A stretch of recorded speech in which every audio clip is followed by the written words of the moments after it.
Conservatism concept. The conservatism concept says that possible losses should be recorded immediately, but profit should be recorded only when they are certain.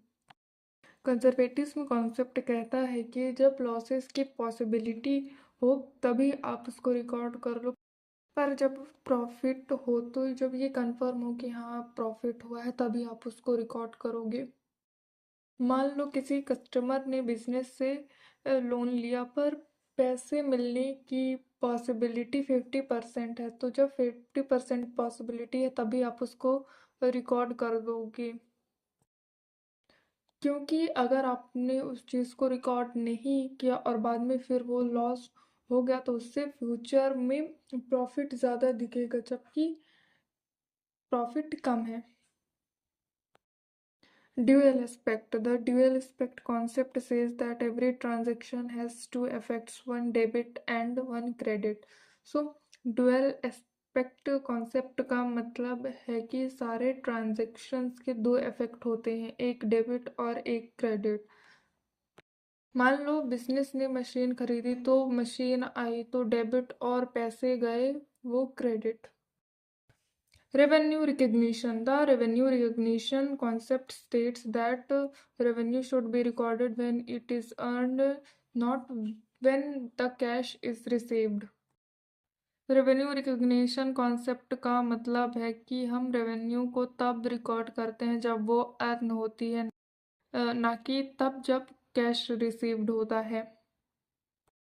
For example आपने किसी customer को goods बेचे और customer ने बोला कि मैं आपको 10 दिन बाद पेमेंट करूँगा, पर आप रेवेन्यू को तभी रिकॉर्ड करोगे जिस दिन आपने सेल की थी, भले ही आपको 10 दिन बाद पैसे मिलने हैं। Objectivity principle. Objectivity concept states that all accounting records and statements should be based on objective evidence such as bills, voucher receipts and invoices, not on personal opinions. Objectivity concept का मतलब है कि जो अकाउंटिंग के सारे records और statement होते हैं वो बेस्ड होते हैं बिल्स, वाउचर, रिसिप्ट और इनवॉइसेस में, not on personal opinion, personal opinions में नहीं। जैसे कि आपने कोई मशीन खरीदी बिजनेस में, पर मशीन की कॉस्ट आप तभी रिकॉर्ड करोगे जब आपके पास मशीन खरीदने का बिल होगा। Going concern concept. The going concern concept means that a business is expected to continue its operations in the future and will not close or stop suddenly. It assumes that the business will keep running, earn profit, pay its debts, and use its assets for long time.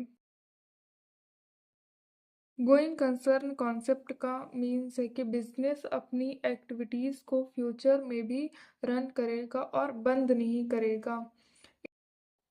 ये assume करते हैं कि business आगे भी run करेगा, profit earn करेगा, अपने debts को पे करेगा and use its assets for a long time, और एसेट्स को भी लॉन्ग टाइम तक यूज़ करेगा।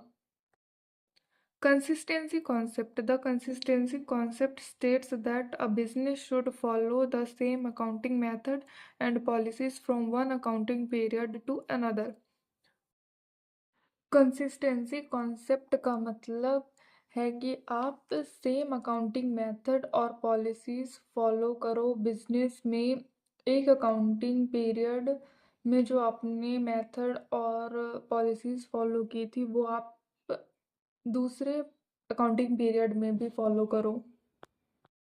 It ensures that financial statements are comparable over different periods.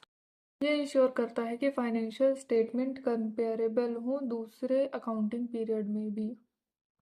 Accrual concept. The accrual concept states that revenue and expense should be recorded when they are earned or incurred, not when cash is received or paid.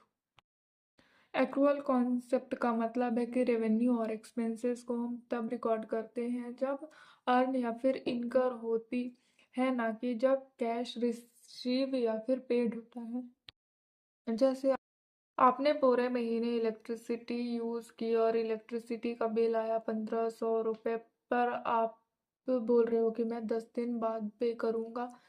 पर आप electricity के bill को उसी दिन record कर लोगे जिस दिन वो आया था, ना कि जब आप पे करोगे तब रिकॉर्ड करोगे।